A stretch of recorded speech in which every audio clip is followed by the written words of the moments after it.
ভোলা সফরে আসা অন্তর্বর্তীকালীন সরকারের 3 উপদেষ্টাকে জেলা প্রশাসক কার্যালয় প্রাঙ্গণে আটকে রেখে তাদের গাড়ির সামনে শুয়ে বিক্ষোভ করেছেন ছাত্র জনতা। ভোলা বরিশাল সেতু নির্মাণ সহ 5 দফা দাবিতে তাদের অবরুদ্ধ করে রাখা হয়। অবরুদ্ধ হওয়া উপদেষ্টারা হলেন বিদ্যুৎ, জ্বালানি ও খনিজ সম্পদ মন্ত্রণালয়ের উপদেষ্টা মোহাম্মদ ফাউজুল কবির খান, শিল্প উপদেষ্টা আদিলুর রহমান খান এবং বাণিজ্য উপদেষ্টা শেখ বশির উদ্দিন।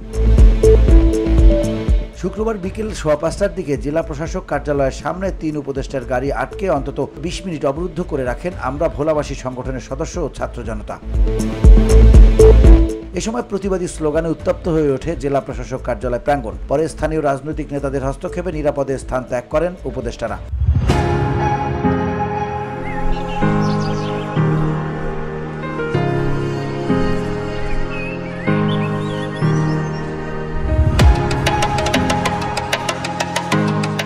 এদিন বিকেল 4টার দিকে ভোলা জেলা অর্থনৈতিক উন্নয়ন সংক্রান্ত মতবিনিময় সভায় অন্তর্বর্তী সরকারের এই 3 উপদেষ্টা উপস্থিত ছিলেন। আন্দোলনকারীদের অভিযোগ, ভোলায় দীর্ঘদিন ধরে চলা 5 দফা দাবি নিয়ে সম্প্রতি প্রধান উপদেষ্টার বিশেষ সহকারী শেখ মঈনুদ্দিন এবং বিদ্যুৎ, জ্বালানি ও খনিজ সম্পদ উপদেষ্টা মোহাম্মদ ফাউজুল কবির খানের সঙ্গে আন্দোলনকারীদের বৈঠক হয়। বৈঠকে আগামী ডিসেম্বরে ভোলা বরিশাল সেতু নির্মাণ কাজ শুরুর ঘোষণা দিয়েছিলেন তারা। VOD Bangla news desk.